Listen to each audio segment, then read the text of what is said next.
Assalamualaikum warahmatullahi wabarakatuh. Kami dari kelompok 7 akan mempresentasikan tentang komoditas melati. Sebelumnya perkenalkan, nama saya Durotus Saadah dan rekan saya selanjutnya. Nama saya Karina Melekananda, NIM 1803221000099. Assalamualaikum warahmatullahi wabarakatuh. Nama saya Laila Fitria, NIM 3. Berikut merupakan cakupan pembahasan dari komoditas melati.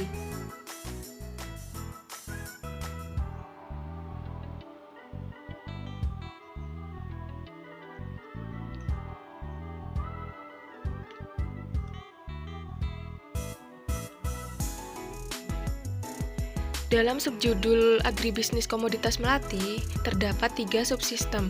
Yang pertama, subsistem hulu, yang kedua, subsistem budidaya, dan yang ketiga, subsistem hilir.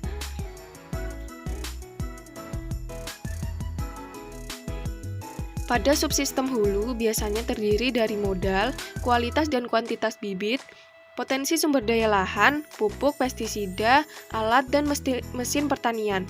Biaya produksi merupakan semua biaya yang digunakan petani untuk memenuhi kebutuhan dalam berbagai input guna menunjang hasil produk. Pengeluaran terhadap biaya tersebut akan tetap dilakukan baik ada maupun tidak adanya kegiatan produksi.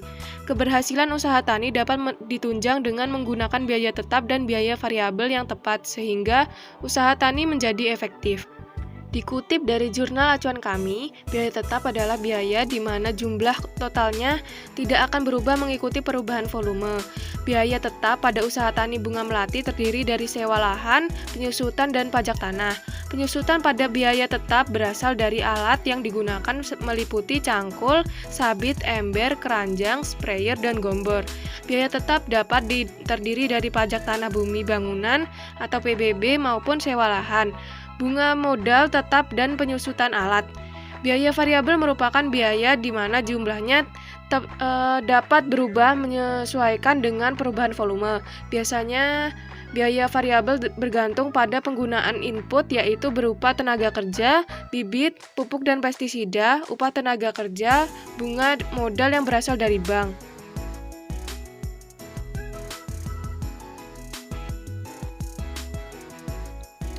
Selanjutnya yaitu subsistem budidaya. Pada subsistem budidaya terdapat syarat pertumbuhan. Syarat pertumbuhan melati meliputi 3 aspek yaitu iklim, media tanam, dan ketinggian tempat. Dalam iklim itu ada beberapa persyaratan yaitu curah hujan 112 hingga 119 mm per bulan dengan 6 hingga 9 hari hujan atau bulan, serta mempunyai iklim dengan 2 hingga 3 bulan kering dan 5 hingga 6 bulan basah. Yang kedua yaitu suhu udara siang hari 28 hingga 36 derajat Celcius dan suhu udara malam 24 hingga 30 derajat Celcius. Yang ketiga yaitu kelembapan udara atau RH yang cocok untuk budidaya tanaman ini yaitu 50 hingga 80%. Yang keempat yaitu selain pengembangan budidaya melati yang paling cocok di daerah yang cukup mendapat sinar matahari. Nah, yang kedua yaitu media tanam. Ada 3 syarat yaitu tanaman melati umumnya tumbuh subur pada jenis tanah podzolik merah kuning atau PMK, latosol, dan andosol. Yang kedua yaitu tanaman melati membutuhkan tanah yang bertekstur pasir sampai liat, aerasi dan drainase baik, subur, gembur, dan mengandung bahan organik dan memiliki derajat keasaman tanah yang baik. Bagi pertumbuhan tanaman ini adalah pH 5 hingga 7. Selanjutnya yaitu ketinggian tempat. Tanaman melati dapat tumbuh dan berproduksi dengan baik di dataran rendah sampai dataran tinggi pada ketinggian 10 hingga 1060 meter di atas permukaan laut. Meskipun demikian, tetap tiap jenis melati mempunyai daya adaptasi tersendiri terhadap lingkungan tumbuh.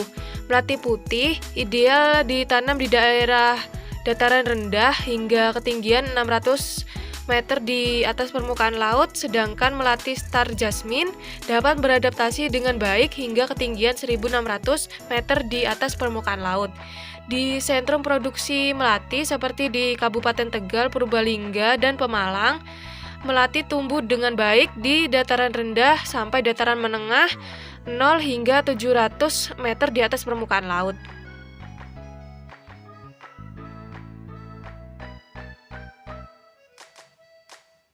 Nah, subsistem yang terakhir yaitu subsistem hilir yang terdiri dari pengelolaan dan pemasaran. Nah, pengolahan ini upayanya peningkatan pendapatan petani adalah dengan mengolah bunga menjadi minyak. Pengolahan melati itu menjadi minyak urut maupun minyak angin aromaterapi bisa jadi sumber pendapatan tambahan petani. Keinginan pemerintah itu juga untuk mengembangkan kawasan melati baik dalam aspek budidaya maupun pengembangan industri hilir seperti olahan melati menjadi minyak atsiri, ditindaklanjuti dengan kegiatan bimbingan teknis dan pelatihan pengolahan bunga. Diharapkan kegiatan ini juga membuat masyarakat lebih memahami budidaya yang baik sehingga menghasilkan produksi yang optimal.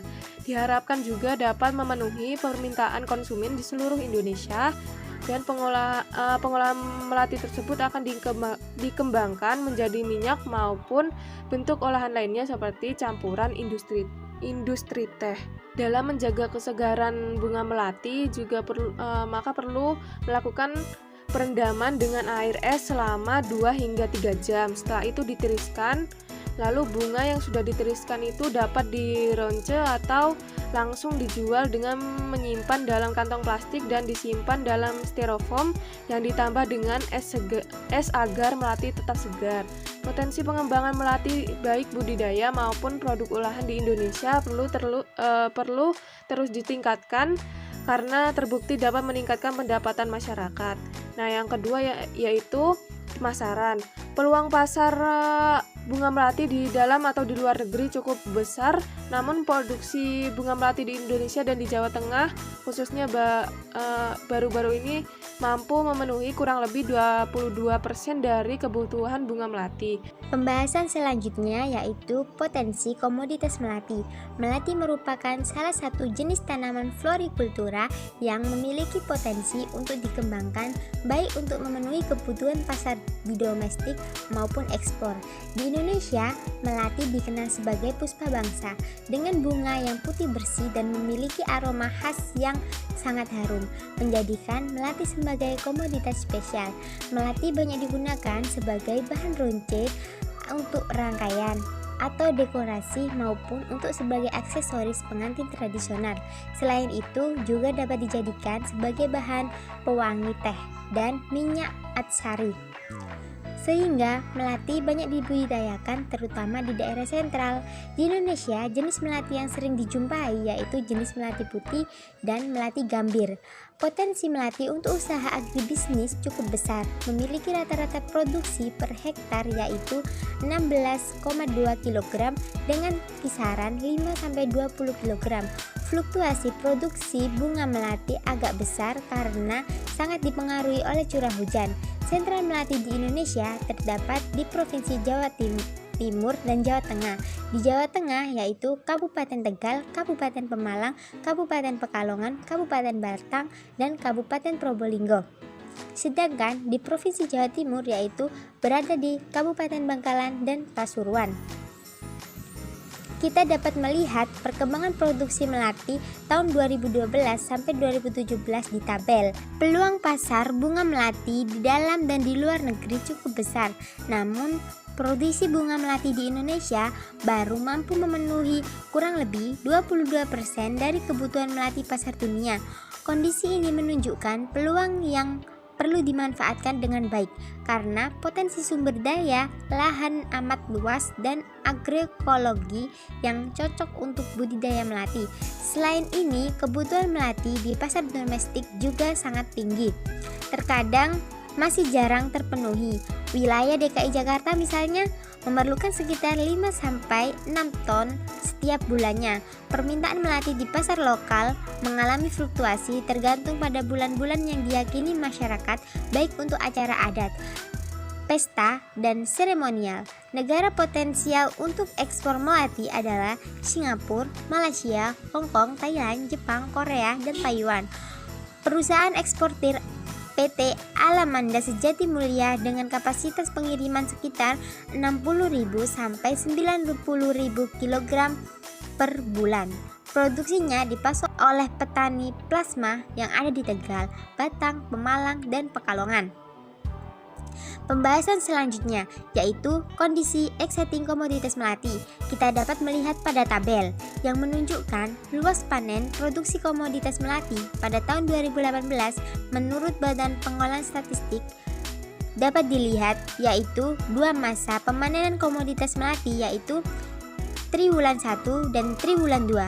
Pada tabel tersebut juga menunjukkan bahwa yang memiliki luas panen dan produksi terbesar yaitu berada pada Provinsi Jawa Tengah.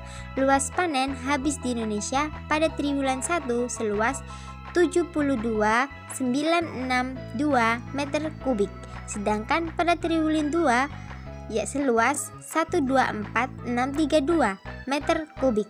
Pada kolom produksi triwulan 1 berjumlah 45.55175 kg, sedangkan pada triwulan 2 berjumlah 5182.725 kg. Pembahasan selanjutnya yaitu regulasi dan kebijakan. 1. Pasal 55 Undang-Undang Nomor 13 Tahun 2010 tentang Hortikultura. 2. Keputusan Menteri Pertanian Nomor 511 KPTS PD 310 9 2006 tentang jenis komoditi tanaman binaan Direktorat Jenderal Perkebunan, Direktorat Jenderal Tanaman Pangan, dan Direktorat Jenderal Hortikultura. 3. Untuk meningkatkan volume ekspor bunga melati, Kementerian akan mengupayakan peningkatan luas dan produksi, perkuatan pola kemitraan, kemudahan investasi, pelayanan perkarantinaan untuk ekspor. 4.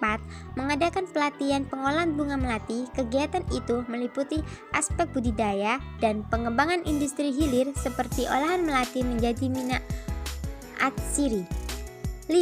Wabah virus corona tentunya memiliki dampak yang besar terhadap perekonomian. Salah satunya membuat anjlok harga bunga di pasaran. Adanya pembatas melakukan kegiatan yang mengumpulkan orang banyak membuat peminat bunga menurun. Hal ini tentu juga berimbas kepada penatik bunga. Sumber dari Martapura, koranbanjar.net. Dalam menanggapi hal tersebut, pemerintah Kabupaten Banjar melalui Dinas Tanaman Pangan dan Hortikultura Kabupaten Banjar memberikan solusi untuk menyelamatkan perekonomian para petani bunga dengan pembuatan hand sanitizer aroma bunga mawar dan melati. Olahan atau nilai tambah dari bunga melati sendiri tuh yang pertama ada teh bunga melati. Nah, teh bunga melati ini dibuat dari bunga melati atau jasmine putih yang mempunyai aroma yang khas dan harum. Nah, teh bunga melati menjadi populer di kalangan para penikmat teh karena terdapat beragam nutrisi yang bermanfaat bagi kesehatan. Yang kedua ada minyak atsiri bunga melati. Nah, bunga melati ini adalah salah satu yang sering ditanam di Indonesia. Sentra budidaya bunga melati adalah di Pemalang, Tegal, dan Purbalingga. Untuk meningkatkan nilai tambah, bunga melati dapat diekstrak menjadi minyak atsiri untuk dimanfaatkan sebagai bahan wewangian atau parfum. Parfum yang terbuat dari ekstrak bunga melati tergolong parfum yang berkelas tinggi.